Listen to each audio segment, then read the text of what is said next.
Hello and welcome to presentation number 2 within Module 3. In this presentation, I will be presenting information on related services, supplementary aids, program modifications and accommodations, and how each of these are reflected in the IEP. As we get into this topic, you're going to see different slides that say the legal piece. That means that this is actually being taken from the law. So there's federal law and there's state law, and at the bottom of these slides you will see different numbers. And if they have the word MINN in them, you know that they come from our state. Otherwise, they're from IDEA. If we think about special education and related services, the IEP must include a statement of the special education and related services and supplementary aids and services based on peer-reviewed research to the extent practicable to be provided to the child or on behalf of the child, and a statement of the program modifications or supports for school personnel that will be provided to enable the child to advance appropriately toward attaining the annual goals, to be involved and progress in the general education curriculum, and to participate in extracurricular and other non-academic activities. The piece that I want to talk about here is in the next few slides, we're going to focus on special education and related services, and the other items will be discussed later in the presentation. Also, when you see the word statement, that doesn't necessarily mean you have to write a paragraph about any of these things, but somewhere in the IEP it would be clear to compliance and monitoring, for example, what it is you're intending to do for this student.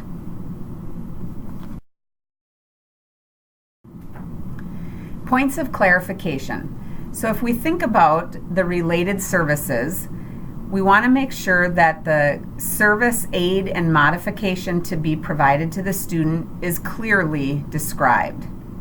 The services, aids, and modifications described in the IEP must be sufficient in frequency and duration to address the student's educational needs and annual goals. So you might ask yourself, well, how do I know how many minutes it's going to take for this student to be sufficient in this goal? We don't always know that, so we're going to give the best educated guess. So you will work with your team to determine how often does this student need to have these different services, and how frequently, and to what duration. If any of the IEP services are only needed in a specific situation or under certain circumstances, you need to outline the conditions under which they are needed. Take special note. Using phrases such as needed, may need, when necessary, and or in the IEP are not acceptable. So you've likely seen this in IEPs if you've had the opportunity to read IEPs, and again, it is not acceptable. If we go back to that third bullet, if any of the IEP services are only needed in a specific situation or under certain circumstances, you need to outline those conditions and be clear about it. I also want to identify that these services, aids, modifications, they may be found in different places within the IEP depending on the software your district uses. So the state blank IEP that you were given, it may not look the same as the one that you have in your district, and that is okay. It simply means they're required to be in the IEP. It doesn't matter what it actually looks like. Let's look at some non-compliant and compliant ways to go about writing this. A sample of non-compliance. An IEP documents 2 annual goals related to identified SLD math needs, but has no corresponding special education services to address the math goals. So just take a moment to think about that. A sample of compliance would be that the IEP service grid documents SLD math direct instruction that is sufficient in frequency and duration to reasonably enable the student to meet math goals by the end of the year. So if you recall earlier in this course, I talked to you about The importance of seeing the IEP as a circle. When you start something at the beginning, it eventually needs to come back to how is that goal going to be addressed? And is it through services? Is it through accommodations and modifications? How is it going to be addressed?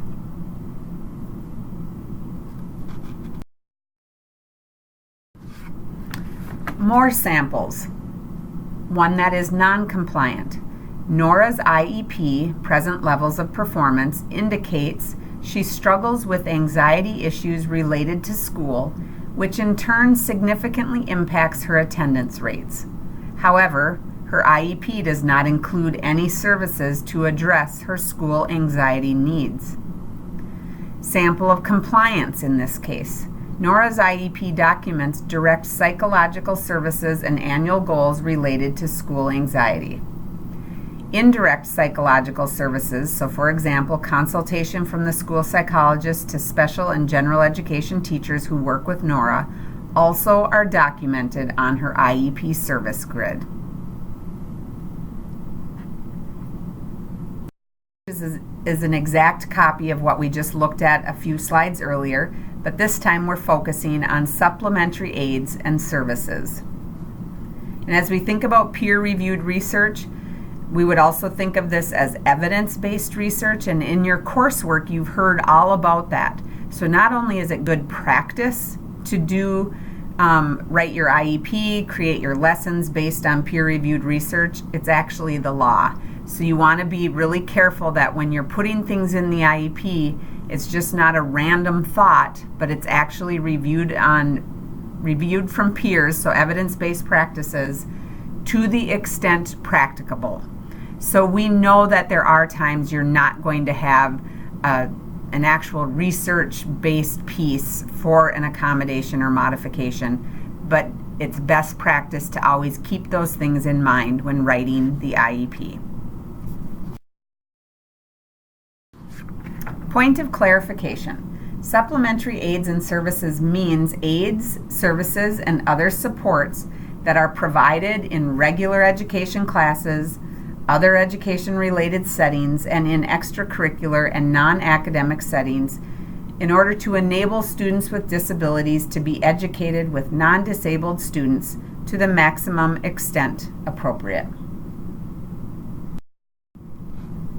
Another point of clarification. Some examples of supplementary aids and services include adapted equipment, such as a special seat or a cutout cup for drinking. Adapted materials such as books on CD, large print books, or highlighted notes. Special technology such as tablets, access to computer, unique software, or a communication system. Training and consultation of staff, student, and/or parents on the use of supplementary aids.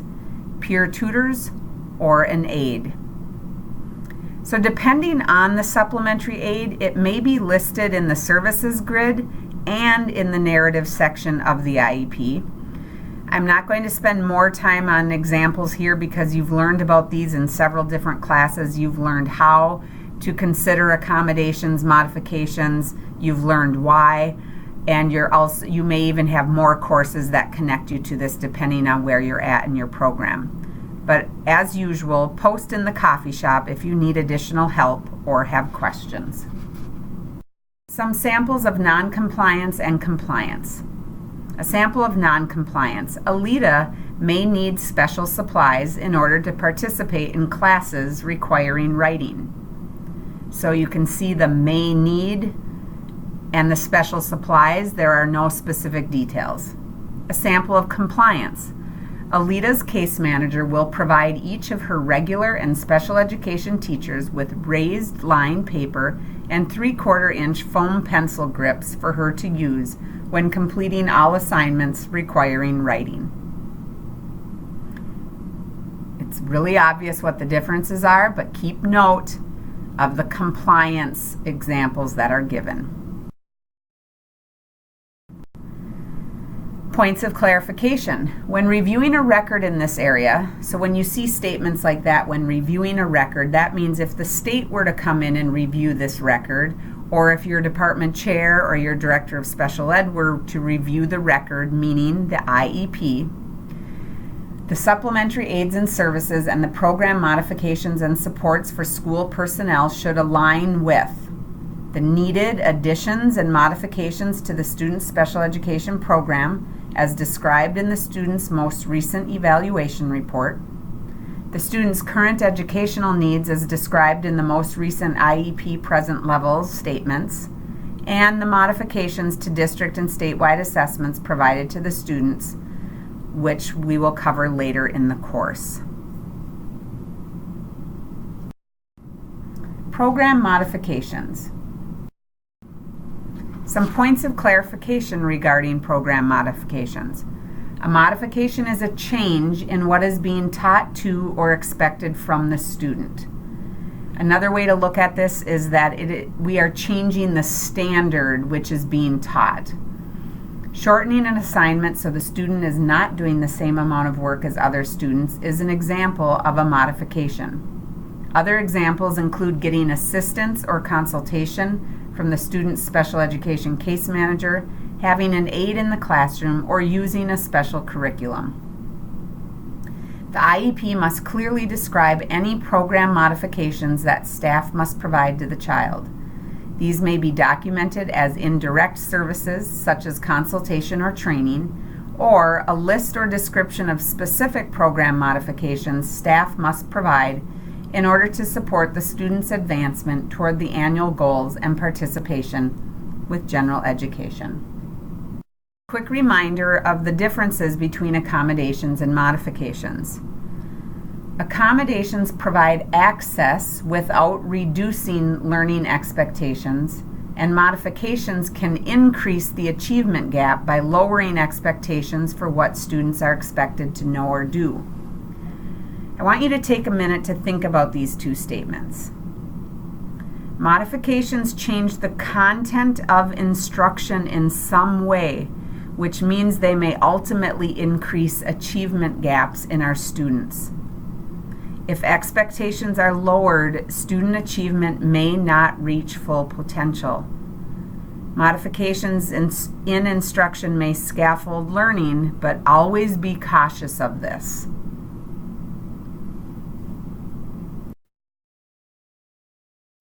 Some different types related to accommodations. Presentation, response, timing and scheduling, and setting. These are covered in great detail in SPED 608 and also the accommodations modifications text. If you had the first ABS course of SPED 600, it's also covered in that. That book is great to use, or the accommodations manual which was provided in this module.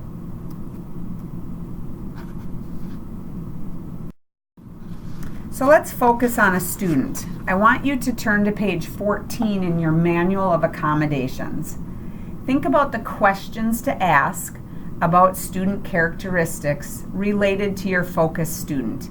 And you can think of your focus student as to the one you've been reading about, the evaluation that you chose at the start of class, and answer those questions for that. There is not a discussion forum related to this. I simply want you to think about these questions because it's good practice. View of accommodations. These are practices or procedures that provide inclusion in content. They do not reduce learning expectations. This time, let's look at page 15 in your manual. Read through it, and if something doesn't make sense, be sure to post your question in the coffee shop forum.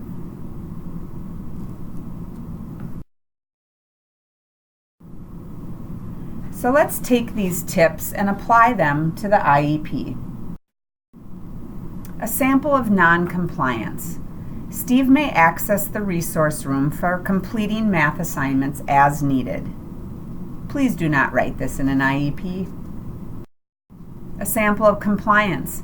Steve may access the resource room for the last half of his regular education math class if he is expressing difficulty in understanding the assignment despite clarification from the regular education teacher. Resource room staff will provide written directions and relevant math manipulatives to reinforce understanding. Isn't the difference amazing and so obvious? Just think how much happier everyone will be when they get an IEP like this. And it's required by law, so just start practicing it now.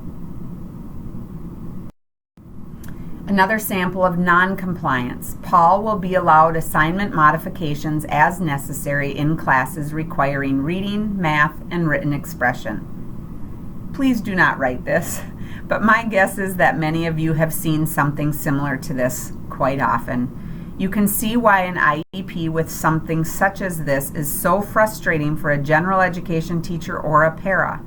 How do they know what to do to guide someone like Paul? How do they know how to support him? They can't, because it becomes a guessing game. Compliance. Paul will receive a copy of teacher's notes for reading and math classes.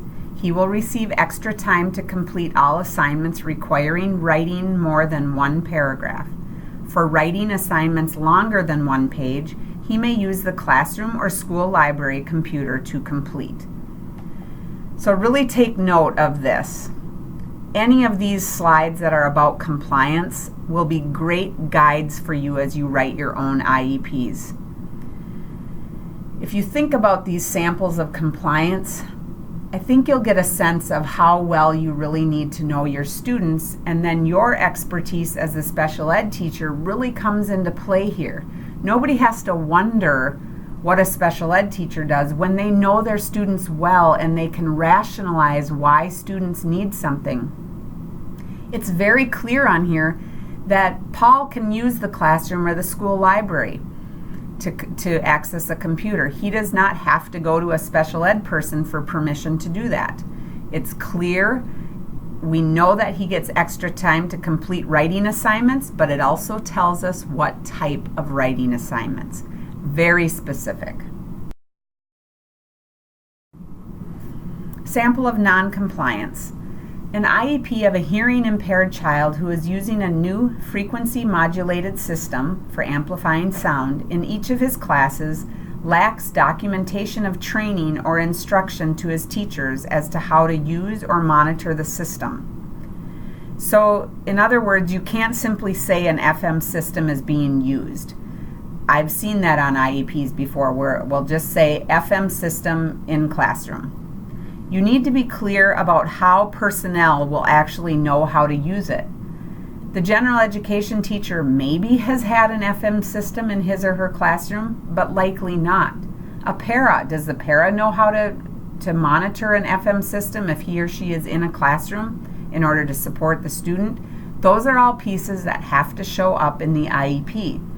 And if you think about this IEP as being kind of a contract with the family, statements that you're going to see with the compliant versions are what really reassure a family, reassure the parents on how that IEP is supposed to, or they can know that the IEP is going to be implemented appropriately. There are no questions.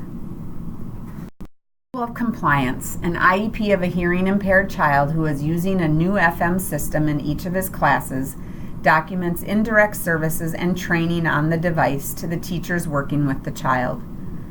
Statements such as this can simply be written in narrative form in the adaptation section of the IEP or as indirect time in the actual services section. So it doesn't matter where it's written, it needs to be somewhere.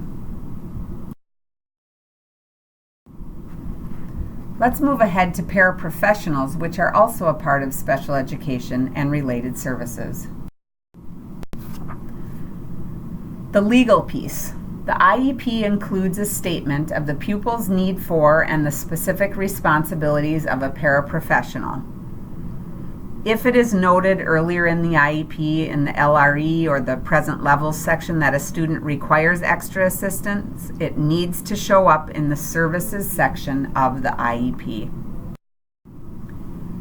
So the need for paras and duties of paras, some points of clarification. The para must be informed of his or her specific responsibilities related to implementing the student's IEP.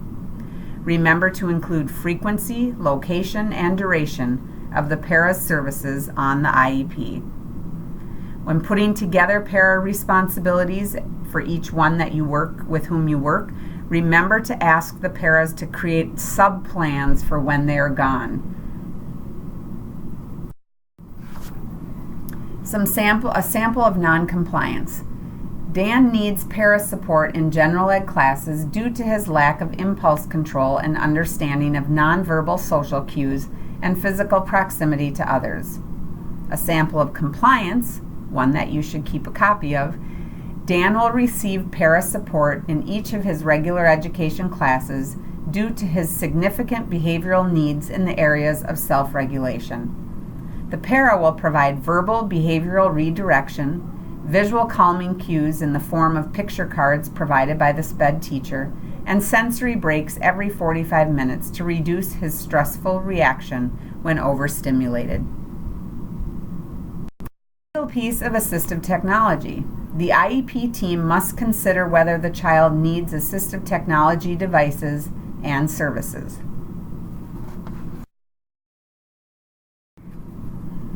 Some points of clarification related to AT.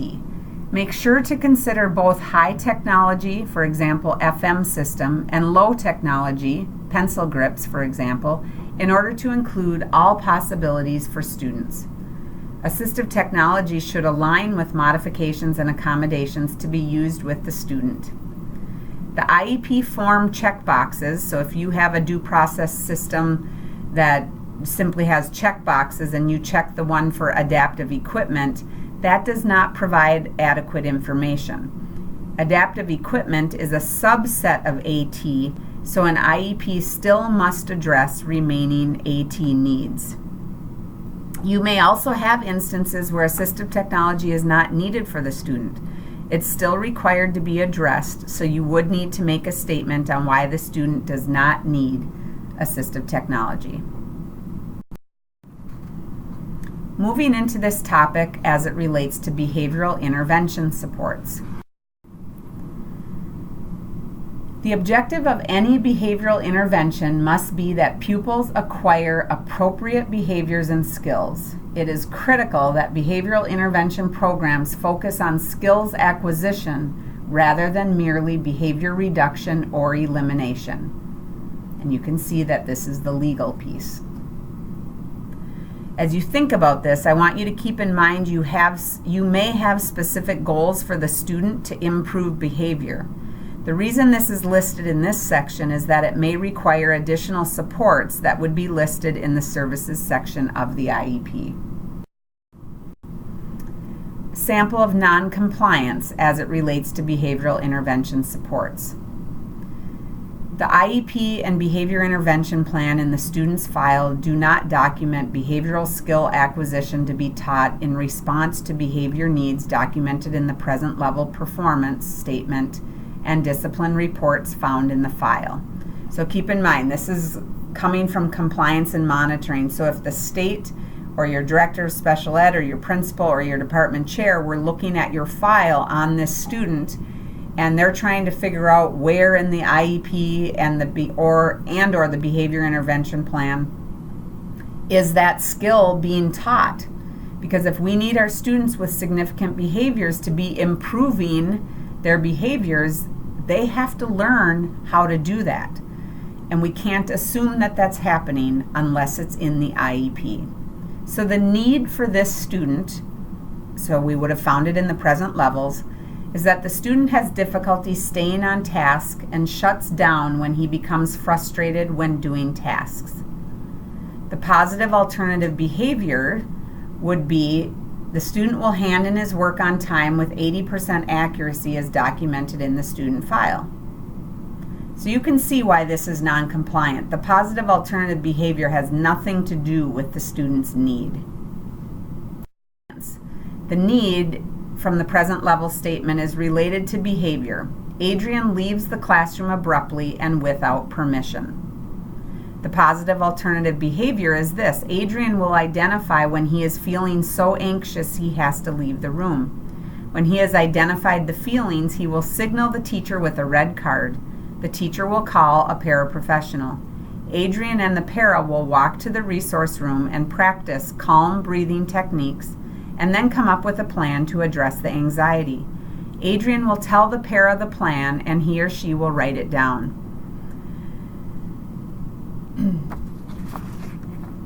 So as you think about this, the special education teacher and or case manager would need to talk to the para ahead of time as to the options for Adrian to address the anxiety. It would not be up to the para to come up with a plan or to be the only one responsible for that, but that para would have access to the options that are recommended so that the para and Adrian can work together to come up with the appropriate plan in order for him to go back to class. Thank you.